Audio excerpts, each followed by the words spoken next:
Bapa dalam kerajaan surga, kami bersyukur di malam hari ini Tuhan, kami boleh datang ke dalam rumah Tuhan untuk berdoa, untuk membaca merenungkan kebenaran firman Tuhan. Tolong hamba-Mu yang memberitakan kebenaran firman Tuhan, biar kuat kuasa Roh Kudus menyertai hamba-Mu yang memberitakan, dan tolong setiap kami yang mendengar kebenaran firman Tuhan, biar Roh Kudus, Roh Allah berkuasa atas kami. Roh Tuhan menjamah setiap kami, sehingga hati kami dilembutkan, hati kami hati yang siap untuk menerima kebenaran firman-Mu seperti tanah yang subur, dan firman Tuhan boleh berakar, bertumbuh, dan berbuah di dalam kehidupan kami. Berkati pemberitaan firman-Mu malam hari ini ya Tuhan. Menyerahkan waktu pemberitaan firman Tuhan di dalam nama Tuhan Yesus Kristus. Amin. Amin. Silakan duduk Bapak Ibu saudara-saudara sekalian. Kita membuka Alkitab kita malam hari ini dari Matius 26 ayat 36 sampai 46. Kita membuka Alkitab kita dari Matius 26 ayat 36 sampai 46. Kisah tentang di Taman Getsemani. Kisah tentang di Taman Getsemani.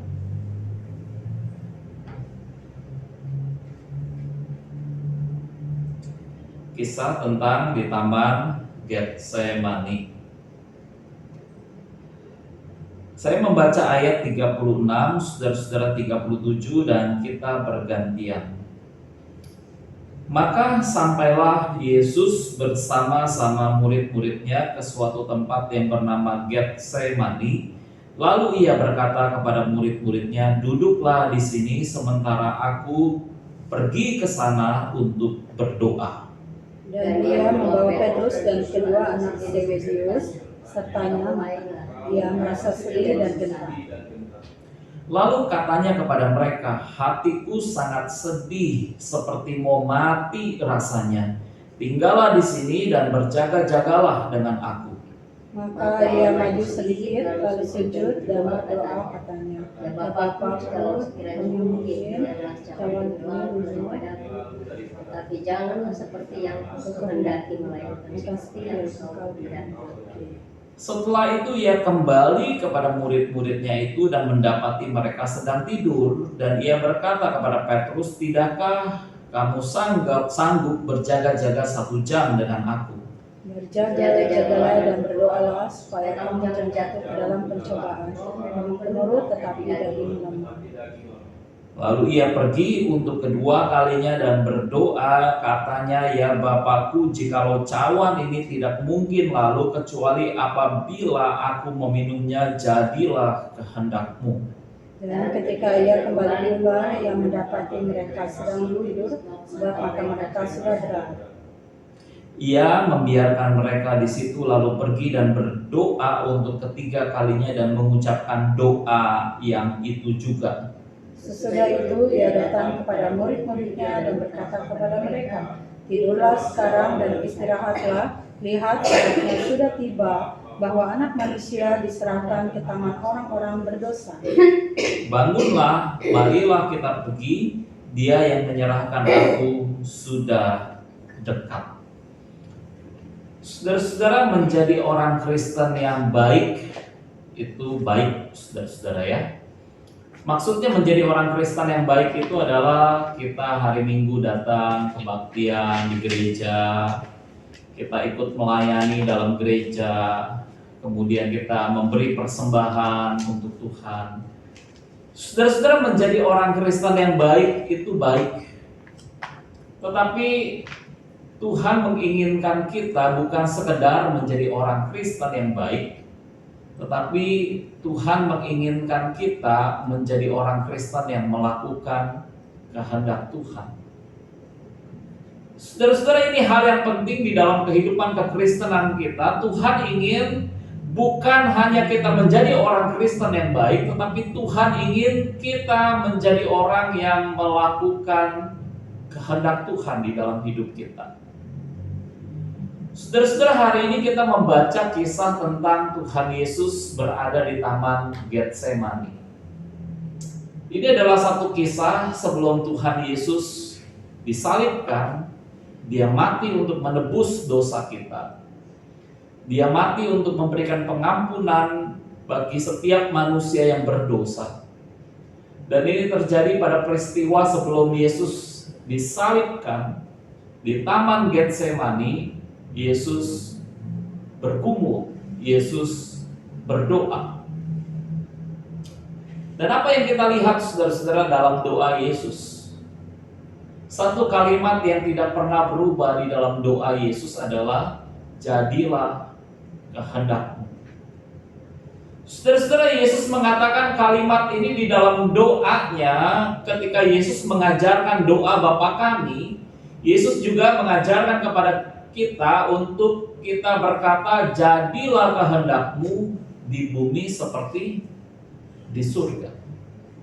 Ini di dalam doa Bapa kami yang sering kali kita doakan. Yesus mengajarkan kita untuk kita berdoa jadilah kehendakmu di bumi seperti di surga.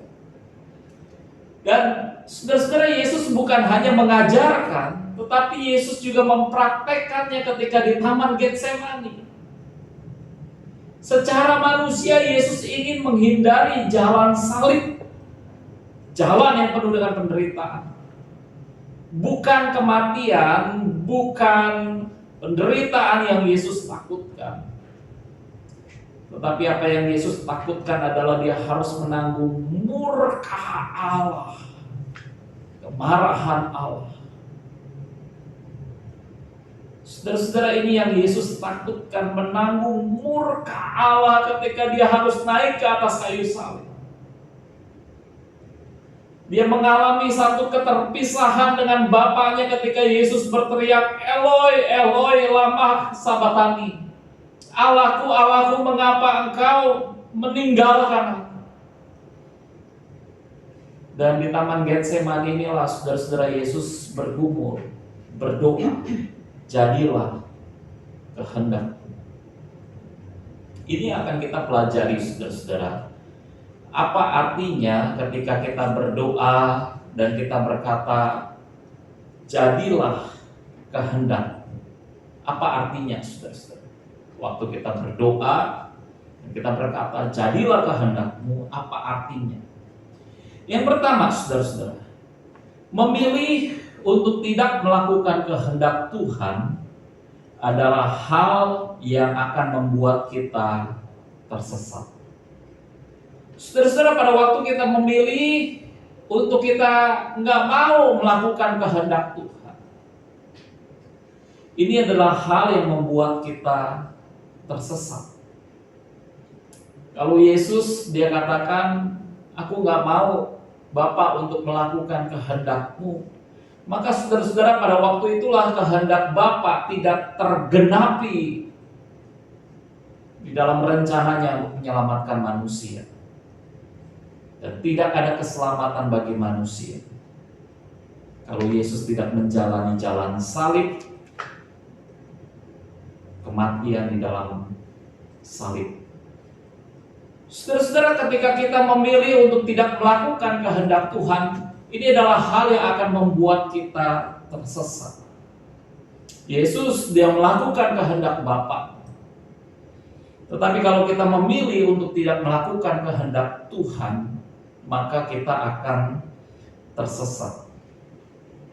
Seorang yang bernama Charles Quarles dia mengatakan, di Taman Eden, Adam dan Hawa berkata, bukan seperti yang engkau kehendaki, melainkan seperti yang aku kehendaki. Saudara-saudara, kejatuhan manusia pertama di Taman Eden, ketika manusia berbuat dosa, apa sih yang sebenarnya manusia lakukan, saudara-saudara? Manusia tidak mau melakukan kehendak Tuhan. Betul? Waktu Tuhan berkata, jangan kamu makan buah yang kularang, buah pengetahuan yang baik dan yang jahat. Itu yang Tuhan kehendaki, untuk manusia tidak memakan. Tapi apa yang manusia lakukan, saudara-saudara? Dia ambil, dia makan. Dan dia tidak melakukan kehendak Tuhan. Dia tidak melakukan apa yang Tuhan perintahkan. Dan waktu manusia makan buah yang Tuhan larang, disitulah manusia mulai tersesat. Seluruh umat manusia jatuh di dalam dosa. Kesalahan daripada dosa Adam dan Hawa menjadi dosa keturunan bagi setiap kita. Maka saudara-saudara, kita perlu mengawasi diri kita. Kita juga seringkali berkata seperti itu. Bukan yang kau kehendaki ya Tuhan, melainkan apa yang aku kehendaki. Kita seringkali seperti Adam dan Hawa. Kita ingin melakukan apa yang kita kehendaki. Dan kita lebih suka melakukan apa yang kita kehendaki, bukan apa yang Tuhan kehendaki di dalam kehidupan kita. Dan kalau kita melihat saudara-saudara kisah tentang anak yang hilang di Alkitab, saudara-saudara, kita menemukan seorang anak yang ingin melakukan apa yang dia kehendaki, bukan apa yang bapaknya kehendaki. Apa yang dia kehendaki, saudara-saudara, anak yang terhilang ini, dia menghendaki untuk meminta warisan daripada ayahnya. Berikanlah warisan yang menjadi hakku. Ini yang dia kehendaki, saudara-saudara. Dan dia minta, dan kemudian dia ambil harta warisan itu. Dan kemudian dia pergi ke negeri yang jauh. Dia berfoya-foya, dia berpesta pora. Dia hidup dalam apa yang dia kehendaki, bukan apa yang Tuhan kehendaki. Dia menikmati pesta pora selama beberapa malam, selama beberapa waktu. Dia menikmati. Dia menikmati hidup di dalam dosa.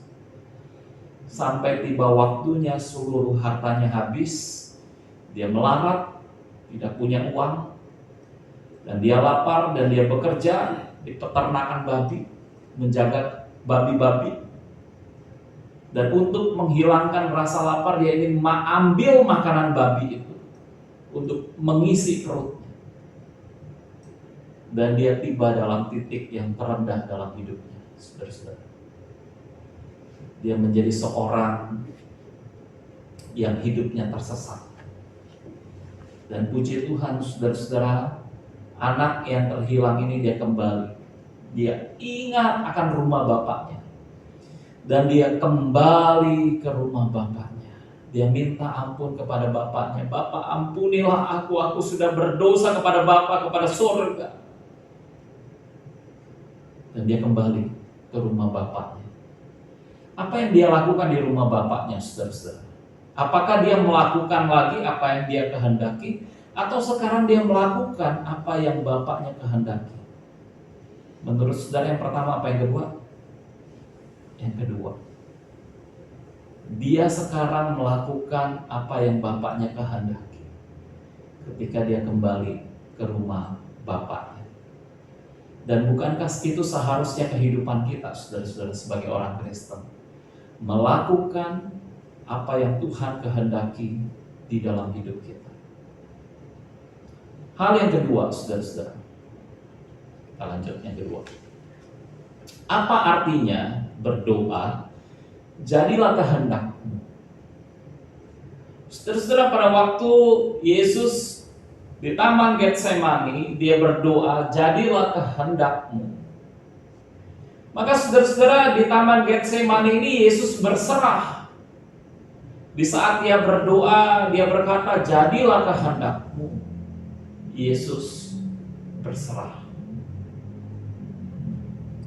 Seorang pengkhotbah yang bernama Sean Thomas, dia mengatakan, jadi dalam doa, Yesus berserah dan memutuskan untuk tidak melakukan apa yang ia ingin lakukan atau merasa seperti ingin melakukannya. Tetapi Yesus melakukan apa yang Bapa ingin ia lakukan. Nah, Nah, ini penting, saudara-saudara. Di dalam penyerahan kita sebagai seorang Kristen, kita bukan berserah di dalam apa yang saya mau. Saya mau ini Tuhan. Saya menghendaki ini Tuhan. Tetapi di dalam penyerahan kita adalah kita mau melakukan apa yang Bapa di surga kehendaki untuk kita lakukan. Saudara-saudara, seorang pengkhotbah atau seorang pendeta yang bernama Frank Boreham, dia satu kali dikunjungi oleh seorang pendeta senior yang datang menginap di rumahnya. Karena ini adalah seorang pendeta senior, saudara-saudara, Frank Boreham ini dia bertanya kepada seorang pendeta senior.